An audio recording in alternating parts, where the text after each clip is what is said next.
ውድ ቻናላችን ቤተሰቦች እንኳን ወደ ቻናላችን በደህና መጣችሁ። አሁንም እግር ኳሳዊ በሆኑ ጉዳዮች ተመልሼ መጥቻለሁ። በዚህ ሰዓት የምንመለከተው ማርቲን ኦዴጋርድ በጉዳት ምክንያት ከአንድ ወር በላይ ከሜዳ እንደሚርቅ ተዘግቧል። እንደዚሁም ባርሴሎናዎች የፍሬንኪ ዲዮንግን ኮንትራት አራዝሟል እየተባለ ይገኛል። እነዚህንና ትናንትናም የተደረጉ ዛሬም የሚደረጉ የሀገራት ጨዋታዎችን የምንመለከት ይሆናል። እስከ መጨረሻ ደቂቃ ድረስ አብራችሁኝ እንድትቆዩና ፕሮግራሙን እንድትከታተሉ በአክብሮት ጋብዛለሁ። ሰብስክራይብ፣ ላይክ፣ ሼር እያደረጋችሁም የቻናሉ ቤተሰብ እንድትሆኑ በአክብሮት እጠይቃለሁ። አሁን በቀጥታ ወደ ያስኩላችሁ ጉዳዮች ማመራ ይሆናል። በመጀመሪያ የምንመለከተው በትናንትናው ዕለት የተደረጉ የተለያዩ የሀገራት ጨዋታዎች አሉ። ከነዛ ውስጥ እንግዲህ የተመረጡትን የምንመለከት ይሆናል። በመጀመሪያ የምንመለከተው በአፍሪካ ለዓለም ዋንጫ የተደረገው ማጣሪያ ይሆናል። በዚህ ማጣሪያ እንግዲህ በጣም አስደናቂ የሚባል ታሪክ በትናንትናው ዕለት መመዝገብ ችሏል። በዓለማችን እንግዲህ በህዝብ ቁጥር ብዛት ሁለተኛዋ በጣም ትንሿ ሀገር የሆነችው ኬፕ ቨርዴ እንግዲህ ወደ ዓለም ዋንጫ ማለፏን አረጋግጣለች። በትናንትናው ዕለት እንግዲህ ስዋቲኒን 3-0 በሆነ ውጤት በማሸነፍ ወደ 2026ቱ የዓለም ዋንጫ ማለፏን አረጋግጣለች። በትናንትናው ዕለት እንግዲህ ካሜሮን ጋር የሁለት ነጥብ ልዩነት ላይ ነበረ መቀመጥ ችላ የነበረውና በጨዋታው ላይ ተሸንፋ ቢሆንና ካሜሮን አሸንፋ ቢሆን ኖሮ ወደ ዓለም ዋንጫ ለማለፍ እንግዲህ የማጣሪያ ጨዋታዎች ማድረግ ይጠበቅባት ነበረ። ነገር ግን በትናንትናው ጨዋታ ላይ ኬፕ ቨርዴ 3-0 ስታሸንፍ ካሜሮን ግን ማሸነፍ ባለመቻሏ ምክንያት እንግዲህ ኬፕ ቨርዴ ከካሜሮን ጋር የአራት ነጥብ ልዩነት በመያዝ አንደኛ ደረጃን ይዛ በማጠናቀቅ በቀጥታ ወደ ዓለም ዋንጫ ማለፍ ትችላለች። ካሜሮን በበኩሏ በ19 ነጥብ ሁለተኛ ደረጃ ላይ በመቀመጥ እንግዲህ ወደ ቀጣይ ጥሎ ማለፍ እችላለች። ከዚህ በኋላ እንግዲህ ሁለተኛ የወጡት ተመርጠው የጥሎ ማለፍ ጨዋታን ያደርጋሉ። ከዛ በኋላ እንግዲህ ወደ ዓለም ዋንጫ የሚያልፈው ቡድን የሚታወቅ ይሆናል ማለት ነው። በሌሎች በተደረጉ ጨዋታዎች ስንመለከት ደግሞ በተለይ ደግሞ የአውሮፓ ለዓለም ዋንጫ ለማለፍ በተደረጉ ጨዋታዎች ላይ እንግዲህ ስዊድን በኮሶቮ 1-0 በሆነ ውጤት መሸነፍ ችላለች። ስዊድን እንግዲህ በዚህ የዓለም ዋንጫ ማጣሪያ ላይ መጥፎ የሚባል እንቅስቃሴ ነው እያደረገች የሚገኘው። እስካሁን ካደረገቻቸው 4 ጨዋታዎች አንድ አቻ ብቻ በመውጣት በአንድ ነጥብ ከምድቧ አራተኛ ደረጃ ላይ መቀመጥ ችላለች። ኮሶቮ ያሸነፈችው ደግሞ በ7 ነጥብ ሁለተኛ ደረጃ ላይ መቀመጥ ችላለች። ከዚህ በኋላ እንግዲህ 2 ጨዋታዎችን የሚያደርጉ ይሆናል የዚህ የምድብ ጨዋታን ለማጠናቀቅና ስዊድን እንግዲህ በቀጥታ ለማለፍ ምንም አይነት እድል የላትም። ነገር ግን ደግሞ ሁለተኛ ደረጃን በመያዝ ግን ለማለፍ ትንሽ የሚሆን ቻንስ አላት። ምክንያቱም ቀሪዎቹን 2 ጨዋታዎች የምታሸንፍ ከሆነ 7 ነጥብ ላይ ትሆናለች። ከዛ በኋላ ግን የኮሶቮና የስሎቫኒያ ሁለቱንም ጨዋታዎች የመሸነፍ ሂደትን የምትጠብቅ ይሆናልና አጣብቂኝ ውስጥ ነው እየገባች ያለችው። ስዊዘርላንድ በበኩሏ እንግዲህ ባደረገቻቸው 4 ጨዋታዎች 10 ነጥብ በመሰብሰብ አንደኛ ደረጃ ላይ መቀመጥ ችላለች። ሌላ የተደረገውን ጨዋታ ስንመለከት ደግሞ ፈረንሳይ ከአይስላንድ ጋር ያደረገችውን ጨዋታ 2-0 በሆነ ውጤት ማጠናቀቅ ችላለች። ምድቧንም በተሰበሰበቻቸው 10 ነጥቦች እንግዲህ አንደኛ ደረጃ ላይ መቀመጥ ችላለች። ዩክሬን በበኩሏ በ7 ነጥቦች ሁለተኛ ደረጃ ላይ የተቀመጠች ሀገር ሆናለች። በቀጣይ እንግዲህ ፈረንሳይ ከዩክሬን ጋር የምትገናኝ ይሆናልና ያንን ጨዋታ የምታሸንፍ ከሆነ እንግዲህ በቀጥታ ወደ ዓለም ዋንጫ ማለፏን የምታረጋግጥ ይሆናል። እንደዚሁም በሌላ በተደረገ ጨዋታ ደግሞ ጀርመን ኖርዘርን አይርላንድን 1-0 በሆነ ውጤት ማሸነፍ ችላለች። የጀርመንን ብቸኛ ግብ ደግሞ ዋልትሜድ 31ኛው ደቂቃ ላይ ማስቆጠር ችሏል። ምድቧንም እንግዲህ በ9 ነጥብ በጎል ብልጫ በመብለጥ አንደኛ ደረጃ ላይ ስትቀመጥ፣ ስሎቫኪያ በበኩሏ እንግዲህ በሰበሰበቻቸው 9 ነጥቦች በጎል ብልጫ ብቻ ተበልጣ ሁለተኛ ደረጃ ላይ ስትቀመጥ፣ ኖርዘርን አይርላንድ ደግሞ በ6 ነጥብ ሶስተኛ ደረጃ ላይ መቀመጥ ችላለችና እነዚህ ሶስቱም ቡድኖች እንግዲህ ወደ ዓለም ዋንጫ ለማለፍ እድል ያላቸው ሀገራቶች ናቸውና በቀጣይ የሚደረጉ ጨዋታዎች እንግዲህ በጣም ወሳኝ የሚባሉ ናቸው። በሌላ ጨዋታ ደግሞ ቤልጅየም ዌልስን 4-2 በሆነ ውጤት ማሸነፍ ችላለች። በዚህ ጨዋታ ላይ እንግዲህ ኬቨን ደብራይን በፔናልቲ ጎል ማስቆጠር የቻለ ተጫዋች ሆኗል። ቤልጅየም እንግዲህ ባደረገቻቸው 6 ጨዋታዎች 14 ነጥቦችን በመሰብሰብ አንደኛ ደረጃ ላይ ስትቀመጥ፣ ኖርዘርን መቄዶኒያ ደግሞ በ7 ጨዋታዎች 13 ነጥብ በመሰብሰብ ሁለተኛ ደረጃ ላይ፣ ዌልስ ደግሞ በ10 ነጥብ ሶስተኛ ደረጃ ላይ መቀመጥ ችላለች። በዚህ ምድብ እንግዲህ ከሌሎች ምድቦች ለየት የሚያደርገው እዚህ ምድብ ላይ 5 ሀገራቶች ናቸው የተቀምጡ። ሌሎች ምድቦች ላይ እንግዲህ 4 ሀገራቶች ናቸው ያሉት። በዚህ ምድብ ግን 5 ሀገራቶች ይገኛሉ። በዛሬው ቀንም ራሱ ምሽት ላይ የሚደረጉ ወሳኝ ጨዋታዎች አሉ። በተለይ ደግሞ ከአፍሪካ ለዓለም ዋንጫ ለማለፍ በሚደረግ ጨዋታ ላይ የምድብ 3 ጨዋታዎች የሚደረጉ ይሆናል። ናይጄሪያ ከቤኒን እንደዚሁም ደግሞ ሳውዝ አፍሪካ ከሩዋንዳ ጋር የሚያደርጉት ጨዋታ አለ። በዚህ ምድብ እንግዲህ ያላቸው የነጥብ መቀራረብ በጣም አስደናቂ የሚባል ነው። ምድቡን እንግዲህ ቤኒን ነች በ17 ነጥብ አንደኛ ደረጃ ላይ የተቀመጠችው። ቤኒን እንግዲህ እስካሁን ድረስ ለዓለም ዋንጫ አልፋ የማታውቅ ሀገር ነች። ሁለተኛ ደረጃ ላይ የተቀመጠችው ደግሞ ሳውዝ አፍሪካ በ15 ነጥብ ሲሆን ሶስተኛ ደረጃ ላይ የተቀመጠችው ደግሞ ናይጄሪያ በ14 ነጥብ ላይ ትገኛለችና እነዚህ ሶስቱም ሀገራት በቀጥታ ወደ ዓለም ዋንጫ ለማለፍ እድል አላቸው። በተለይ ደግሞ ናይጄሪያ የዛሬውን ጨዋታ ከቤኒን ጋር የምታደርገውን ጨዋታ የምታሸንፍ ከሆነና ሳውዝ አፍሪካ ወይ አቻ ወይ ደግሞ የምትሸነፍ ከሆነ በቀጥታ የምታልፈው ሀገር ናይጄሪያ ትሆናለች። ወይ ደግሞ ቤኒን የምታሸንፍ ከሆነ ቤኒን ታልፋለች። እንደዚሁም ደግሞ ሳውዝ አፍሪካ የምታሸንፍ ከሆነና ቤኒን ደግሞ የምትሸነፍ አይነት ከሆነ እንግዲህ ሳውዝ አፍሪካ የምታልፍ ይሆናልና እነዚህ ሶስቱም ሀገራት እኩል ቻንስ ያላቸው ናቸው። ከዚህ በተጨማሪም ግን ሌሴቶም በሁለተኛ ደረጃነት በማጠናቀቅም እንግዲህ በማጣሪያ ጨዋታዎች ወደ ዓለም ዋንጫ የማለፍ እድል አላት። ያም የሚሆነው ሌሴቶ ዛሬ በሰፊ የጎል ልዩነት የምታሸንፍ ከሆነና ናይጄሪያና ሳውዝ አፍሪካ የሚሸነፉ ከሆነ እንግዲህ በማጣሪያ ወደ ዓለም ዋንጫ ልታልፍ የምትችልበት እድል አላት። ሌላ የሚደረጉ ጨዋታዎችን ስንመለከት ደግሞ አይቬሪኮስ ከኬንያ ጋር የምታደርገው ጨዋታ አለ። እንደዚሁም ደግሞ አልጄሪያም ከኡጋንዳ ጋር የምታደርገው ጨዋታም አለ። በሌላ በአውሮፓ ሀገራት በሚደረጉ ለዓለም ዋንጫ ለማለፍ የሚደረጉ ጨዋታዎችን ስንመለከት ደግሞ ስፔን ከቡልጋሪያ ጋር የምታደርገው ጨዋታ አላት። እንደዚሁም ደግሞ ፖርቹጋል ከሃንጋሪ ጋር፣ ጣሊያን ከእስራኤል ጋር፣ ሊቱቪያ ደግሞ ከእንግሊዝ ጋር የምታደርጋቸው ጨዋታዎች አሉ ማለት ነው። ከነዚህ ውስጥ እንግዲህ ምርጣችሁ መከታተል ትችላላችሁ። ሌላኛው የምንመለከተው ዘገባ ደግሞ ፍሬንኪ ዲዮንግን የተመለከተውን ዘገባ ይሆናል። እንደ ፋብሪዞ ሮማኖ ዘገባ ከሆነ እንግዲህ ባርሴሎናዎች የፍሬንኪ ዲዮንግን ኮንትራት አራዝሞታል እያለን ይገኛል። በአዲሱ ኮንትራት መሰረትም እንግዲህ ይህ ኮንትራቱ የሚያበቃው 2029 ላይ ነው እያለን ይገኛል። እንደሚታወቀው እንግዲህ ባርሴሎናዎች 2019 ላይ ነበረ ከአያክስ ወደ 90 ሚሊዮን ዩሮ በሚጠጋ ሂሳብ ወደ ባርሴሎና ማዘዋወር እየቻሉት። በዛ ሰዓትም እንግዲህ የአያክስ ምርጡ ቡድን ውስጥም እንግዲህ አምበል ሆኖ ማገልገል የቻለ ተጫዋች ነው የነበረው።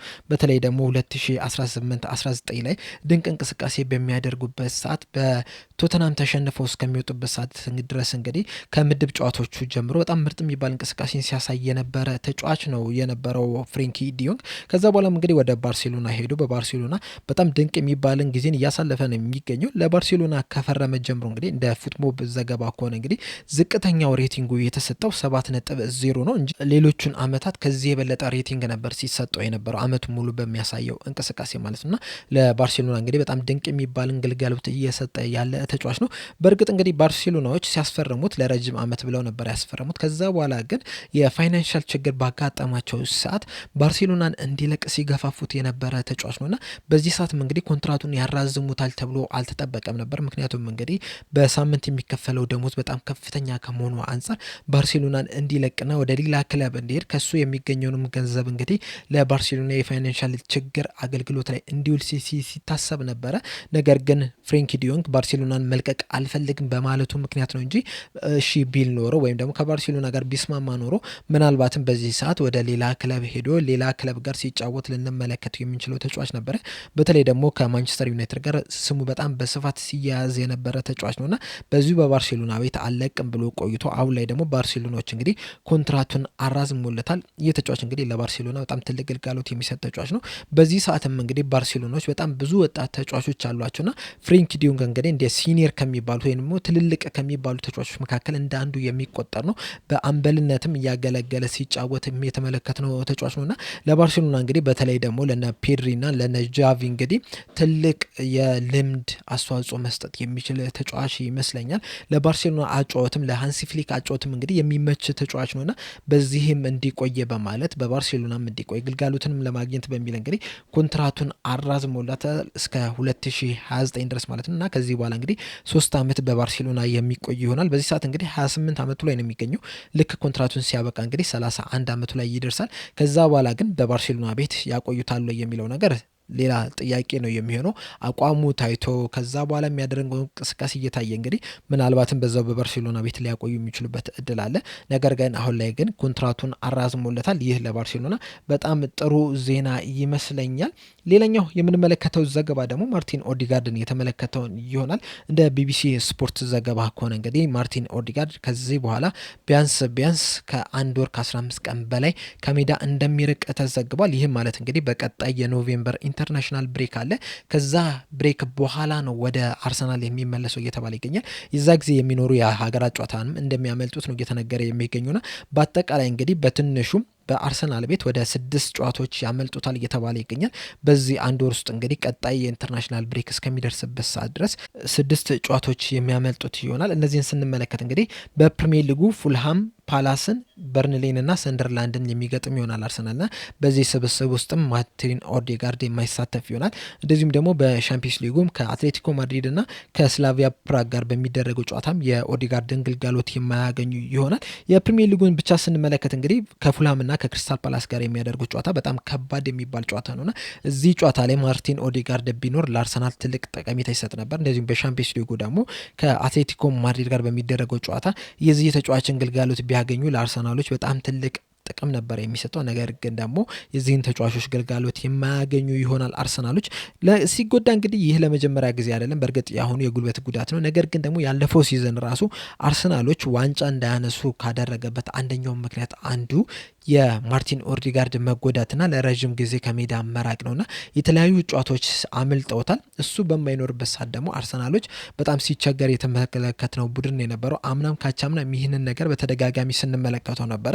እሱና ሳካ በአርሰናል ቲም ውስጥ በሚኖርበት ሰዓት እንግዲህ የአርሰናል ቻንሶችን ክሬት የማድረግ ጎሎችን የማስቆጠር የማሸነፍ ንጽጻሬም በጣም ከፍተኛ ሲሆን ተመልክተነዋል። ነገር ግን እሱ በሚጎዳበት ሰዓት እንግዲህ ከኦፕን ፕሌይ ቻንሶችን ክሬት ማድረግ በጣም ሲቸገሩ የተመለከትናቸው ጨዋታዎች አሉ በብዛትና የዚህ ተጫዋች መጎዳት ለአርሰናሎች ይጎዳል። በእርግጥ የዘንድሮን ሲዘን ግን ያን ያህል ይጎዳል ተብሎ አይጠበቅም። በተለይ ደግሞ በክረምቱ የዝውውር መስኮት ኤቤሬቺ ኤዜን ከክሪስታል ፓላስ ማስፈረማቸው የማርቲን ኦዴጋርድ በጉዳት ምክንያት የሚያጣውን ጨዋታ እንግዲህ ለአርሰናሎች ብዙ እንዳይጎዳቸው ያደርጋል ተብሎ ይጠበቃልና ከዚህ በኋላም እንግዲህ በሚኖሩ ጨዋታዎች በእነዚህ 6 ጨዋታዎች በተለይ ኤዜ እንግዲህ ራሱን በደንብ የሚያሳይባቸው ጨዋታዎች ናቸው ተብሎ ይጠበቃል። ምክንያቱም እንግዲህ የኤቤሬቺ ኤዜ እንግዲህ ዋነኛው መጫወት የሚፈልግበት ቦታ 10 ቁጥር ቦታ ላይ ነው።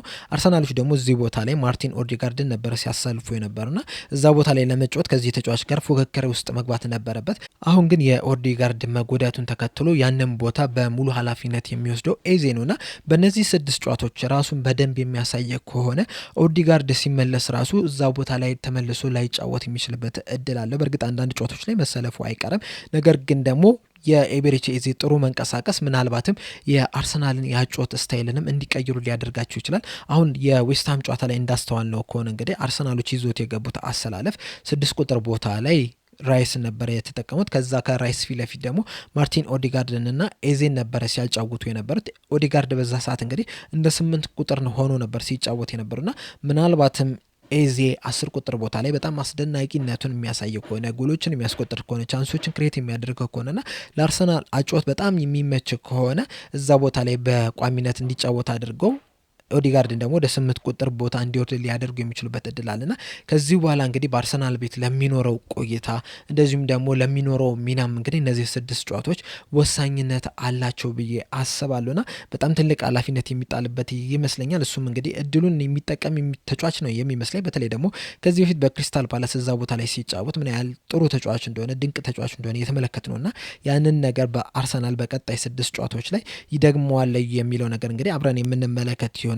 ይህ ዜና ግን ለማርቲን ኦዴጋርድ ለራሱ ግን ጥሩ የሚባል አይደለም። ምክንያቱም በዚህ ሰዓት ቦታውን ሊቀማ ይችላል። እንደዚሁም ደግሞ ተደጋጋሚ መጎዳቱም እንግዲህ ምናልባትም ከክለቡ እንዲለቅ ሊያስገድደው የሚችልበት ሁኔታ አለ።